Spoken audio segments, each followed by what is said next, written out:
On the evening of April 21st, 2018, the quaint coastal town of Apalachicola, Florida, bore witness to a scene that, at first glance, appeared to be one of unremarkable leisure. Three individuals meandered out of the Red Pirate restaurant, their laughter and camaraderie painting a picture of carefree tourists savoring the serene beauty of Florida's forgotten coast. Yet beneath this veneer of normalcy, a sinister tale of jealousy and manipulation simmered, poised to erupt into a tragedy that would forever alter the lives entwined within its narrative. Aileen Seiden, a 31-year-old property manager hailing from Miami, was at the heart of this enigmatic trio. Accompanying her were Zachary Ebel and Cristina Araujo, partners in what some might describe as a complex throuple. However, this was no idyllic portrait of modern love. Rather, it was a volatile concoction of obsession and control, festering beneath the surface of their intertwined lives. Aileen's journey had been fraught with challenges from a young age. The loss of her mother to cancer at the end into a world of premature adulthood. Her older sister, Francisco, assumed the role of her guardian, guiding Aileen through the tude to carve out her own destiny. In 2016, Aileen sought solace in Los Angeles, spending an extended period with Francisco. This interlude provided a brief respite from the complexities of her life. Yet, upon her return to Miami, Aileen reconnected with Zachary Ebel, a figure from her past whose influence would ultimately steer her towards a tragic fate. Zachary, a former high school acquaintance, was a source of uncertainty for Aileen, even as she found herself drawn into a clandestine relationship with him. Aileen's confidant, who we shall refer to as Allie for privacy, recalled Aileen's initial reservations about Zachary's character. Despite these lingering doubts, Aileen continued to see him, unaware of the perilous path she was treading.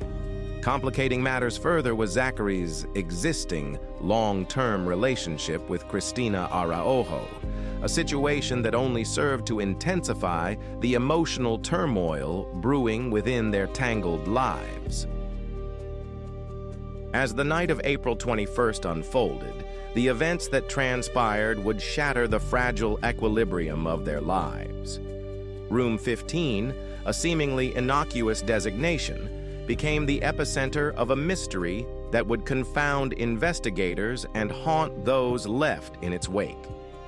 Aileen Seiden, a woman of resilience and determination, stepped into that room and vanished without a trace, leaving behind a legacy of unanswered questions and lingering sorrow.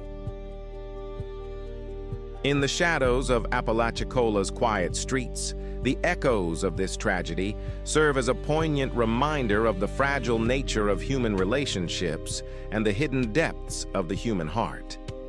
As we reflect on Aileen's journey, we are reminded of the delicate balance between love and obsession, and the profound impact of the choices we make in the pursuit of happiness.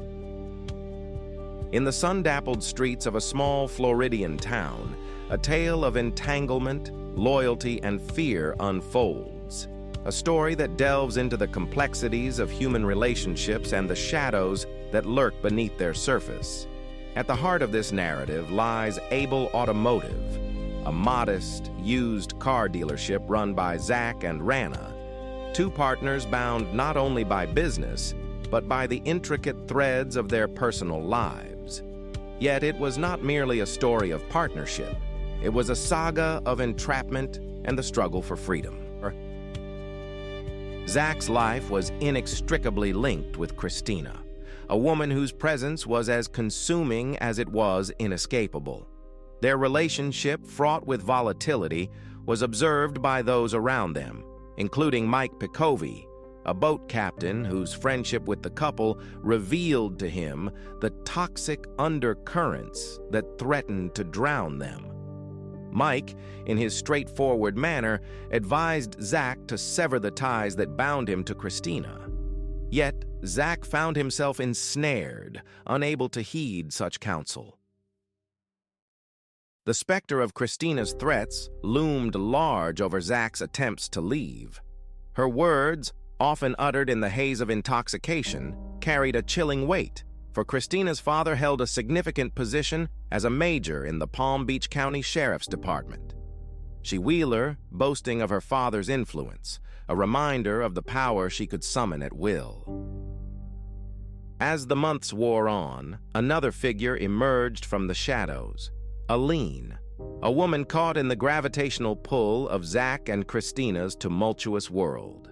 Aline harbored feelings for Zach, yet found herself drawn into the vortex of their relationship. In 2017, after losing her job as a property manager, she joined Able Automotive, inadvertently stepping into the volatile arena of their lives. Christina's proposition to Aline was audacious, a suggestion of polyamory, a bid to dissolve the love triangle by embracing it. Initially resistant, Aline eventually acquiesced, unaware of the chaos that awaited. The fragile equilibrium was shattered almost immediately. The trio's dynamic was rife with jealousy and exclusion, each person vying for a place in the shifting sands of affection. The air grew thick with the acrid scent of alcohol and the sting of insecurity, igniting tempers and sparking confrontations.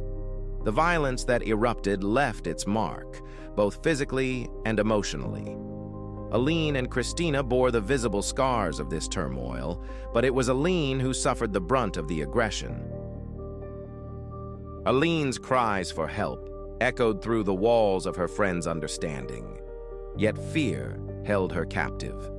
Christina's threats, underpinned by her family's law enforcement connections, were a constant presence, a specter that loomed large over any thoughts of escape. Ally, a steadfast friend, became a chronicler of this abuse, documenting the injuries and urging Aline to seek justice. But Aline, shackled by terror, refused to take action. The violence escalated, culminating in a visit to the emergency room, where Aline's silence spoke volumes. The doctor's inquiries met with evasions, as Aline sought to protect those she loved, even at the cost of her own safety. Allie's pleas grew more desperate, her warnings more dire. Yet, the cycle of abuse continued unabated, a relentless tide that threatened to consume them all. In this tale of entangled lives and unyielding fear, we are reminded of the complexities of human relationships and the perilous dance between love and power. It is a story that challenges us to confront the shadows within ourselves and the world around us, urging us to seek the light of truth and the courage to break free from the chains of fear. In the year 2018, the life of Aline, a young woman caught in the throes of a turbulent relationship, was spiraling into a realm of uncertainty and fear. Living with Zach and Christina, her existence was a testament to the complexities of human relationships, marred by the shadows of domestic abuse. Her sister Francesca, a beacon of concern and love, expressed her growing alarm, yearning for Aline to extricate herself from the suffocating situation that had entrapped her. April of that year marked a reeking point. They resolved to leave Miami, seeking solace in a new beginning. Their journey commenced with a flight to Dallas, Texas, where they found temporary refuge with a mutual friend. For 48 hours, they existed in a fragile bubble of reprieve, ignoring the incessant barrage of messages from Christina, who oscillated between desperation and fury, sending over 150 threatening texts. Yet, in a moment of weakness, Zach succumbed to Christina's relentless pursuit and invited her to join them. Her arrival in Dallas reignited the toxic dynamics, plunging Aline back into a volatile triangle. Their journey resumed, this time with Christina in tow, tracing a path back towards Florida with a stop in the vibrant city of New Orleans. It was in New Orleans that Aline's apprehension crystallized into stark terror. Overwhelmed by the magnitude of her predicament, she reached out to Francesca, her voice quivering with fear. "I think they're going to kill me," she confessed, the weight of her words underscoring the peril she faced. Francesca, desperate to save her sister, implored her to flee immediately, to find sanctuary in the nearest gas station and escape.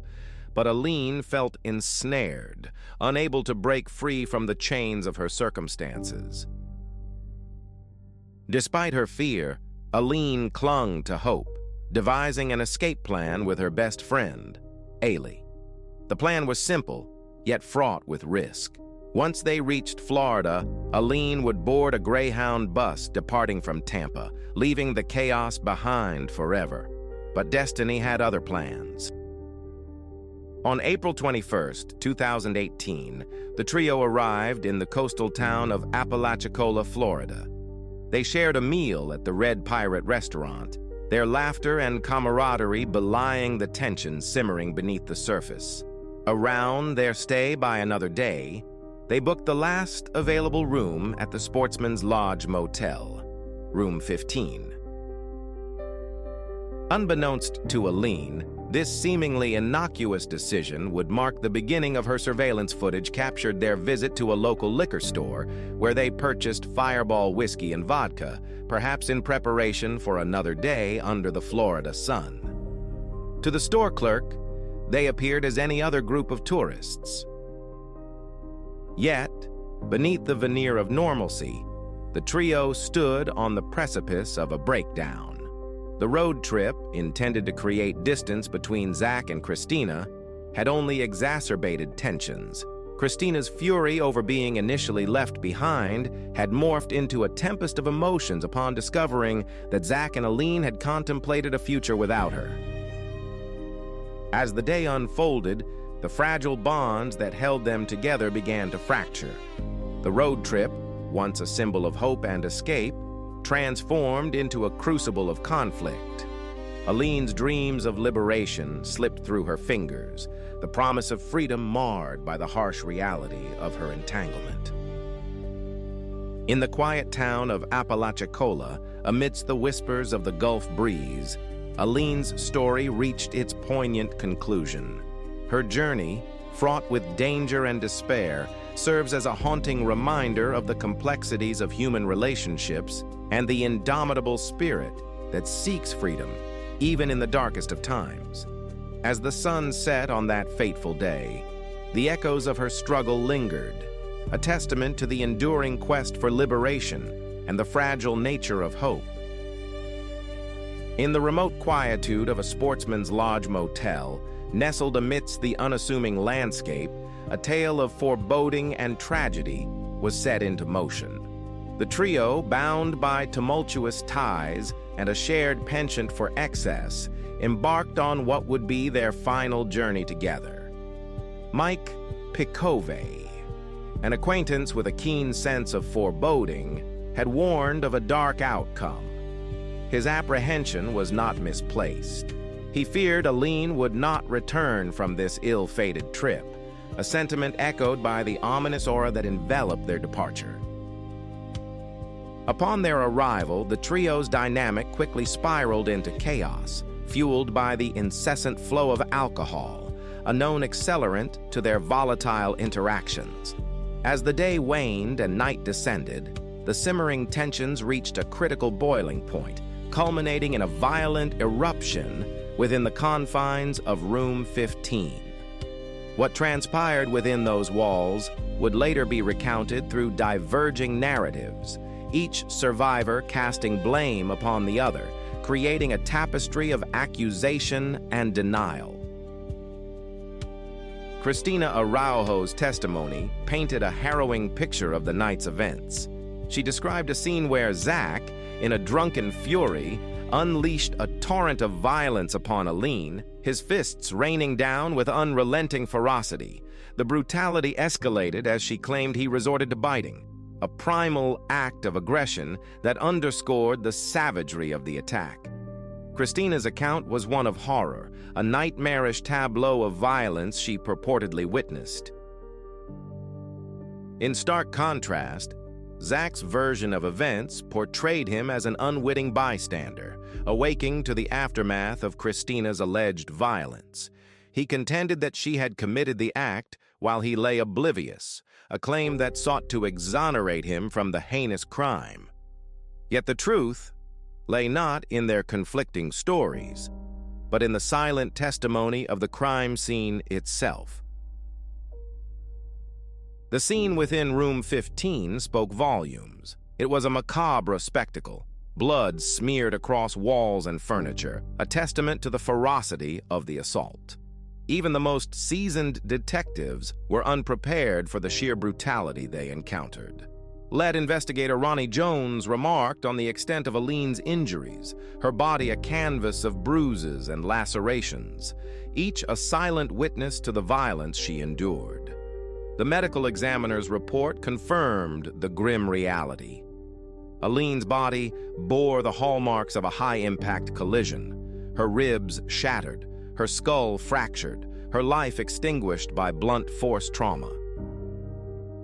The implements of her demise were not limited to fists alone. Christina accused Zach of bruises in its wake.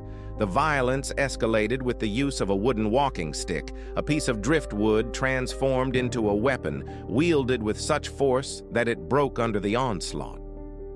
Christina's most chilling assertion was of an assault with the broken fragment, a claim that added a layer of depravity to the already gruesome tableau.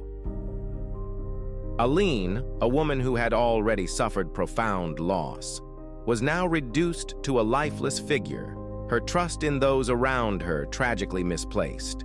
Yet, in the aftermath of this unspeakable act, rather than seeking justice or aid, the survivors chose a path of concealment.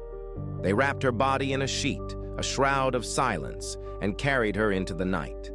Surveillance footage captured their departure, two figures slipping into the shadows, leaving behind a scene of horror.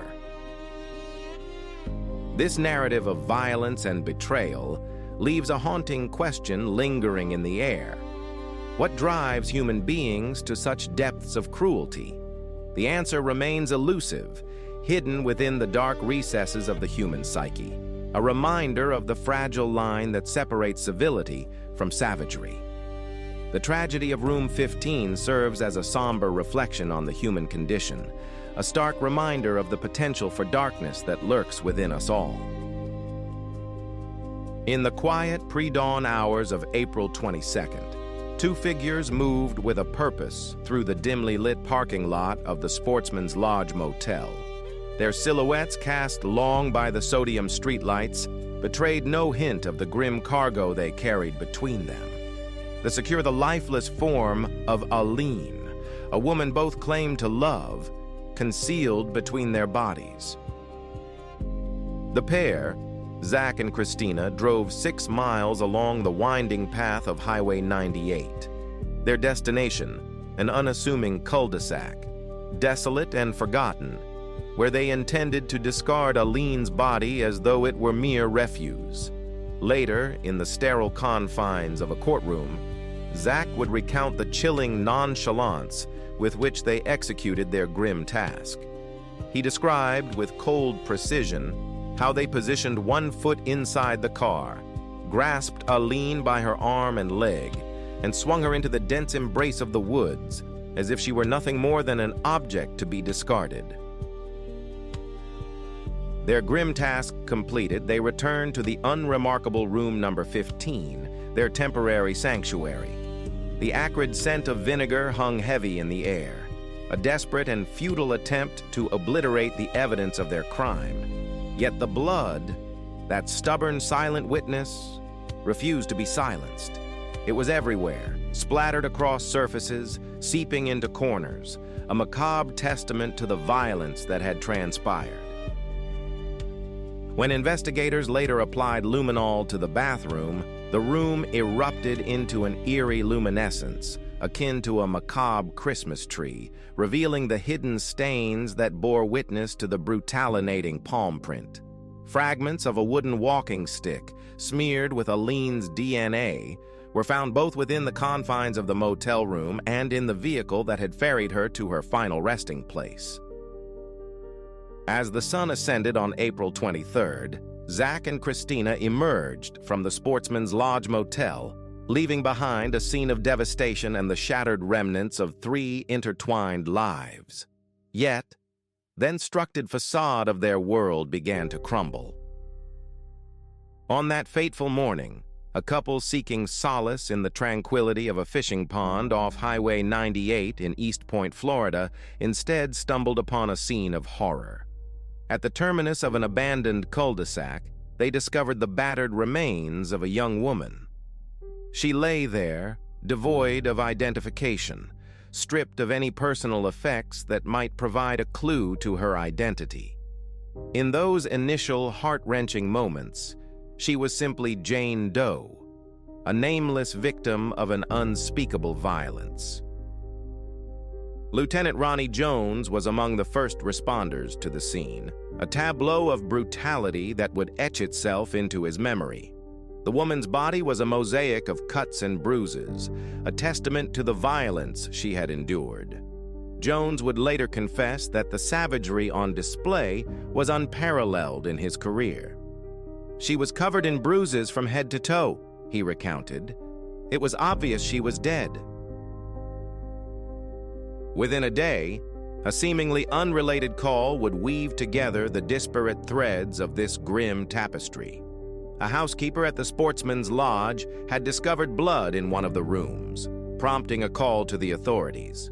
Upon entering room 15, investigators were greeted with a scene of unspeakable horror. As soon as I walked in, I saw the bed, Jones recalled, his voice tinged with disbelief. You couldn't miss it. The sheets were soaked in blood. It was clear someone had died in that room. The full extent of the violence only became apparent when the team deployed luminol, its glow illuminating the bathroom in a ghostly light, revealing the brutal truth of what had transpired. The stains, otherwise invisible, now glared defiantly, refusing to be erased, a silent testament to the brutality that had unfolded within those walls. In the end, the story of Aline, Zach, and Christina is a haunting reminder of the darkness that can reside within the human heart. It speaks to the fragility of life and the ease with which it can be extinguished by those who have lost their way. And as the investigation unfolded, it became clear that justice, though slow, would eventually cast its unyielding gaze upon those who sought to evade its reach.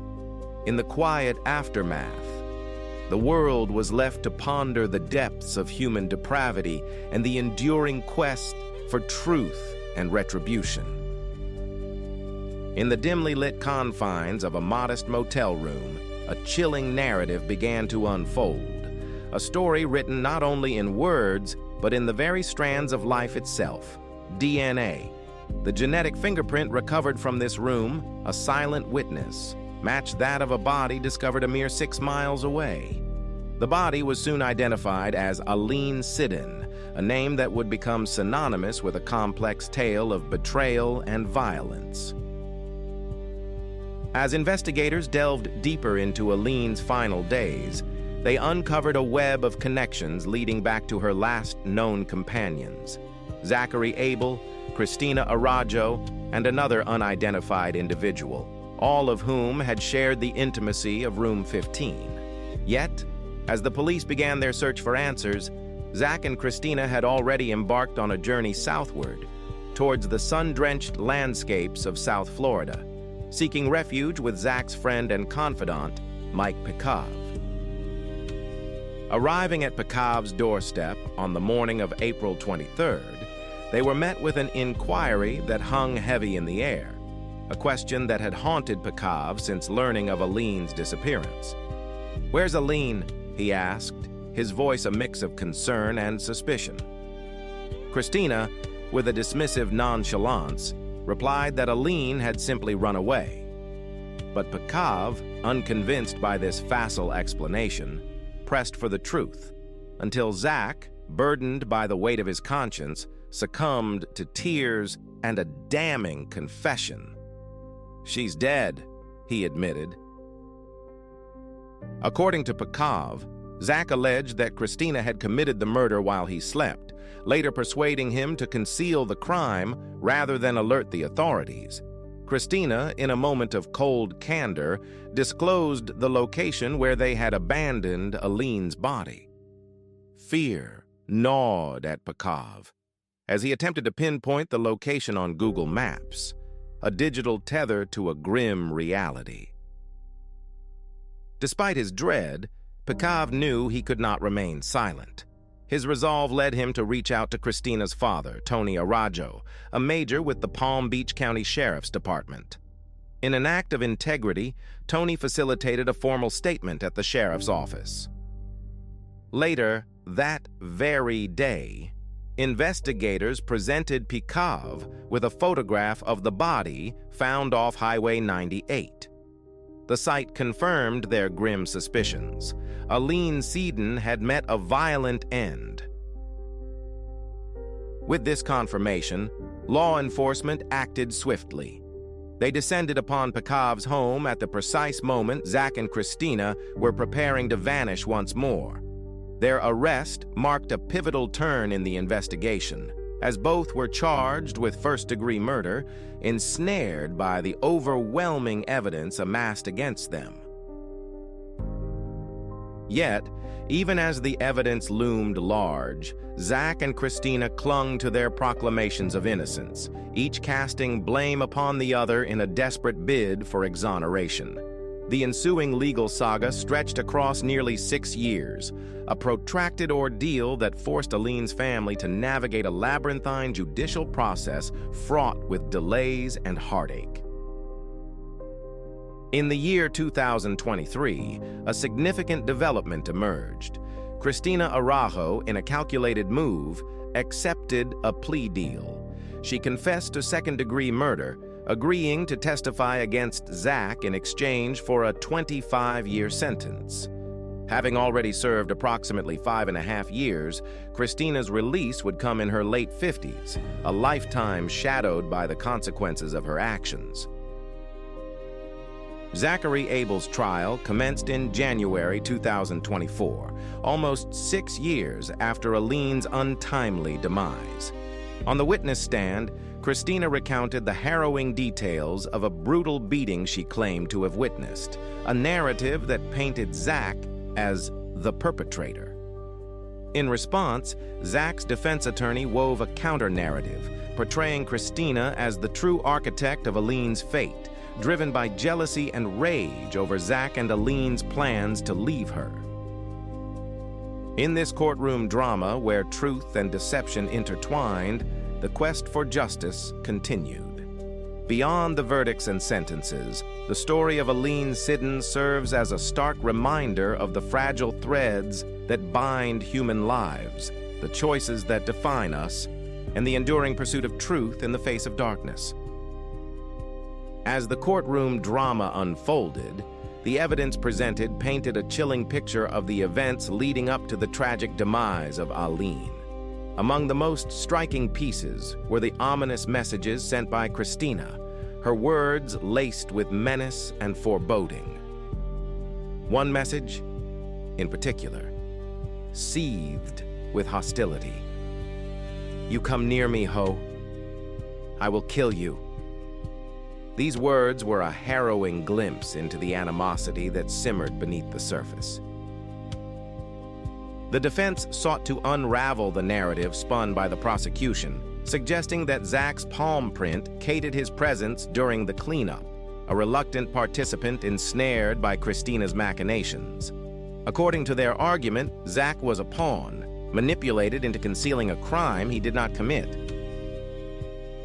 Yet, after 5 hours of intense deliberation, the jury rendered their verdict.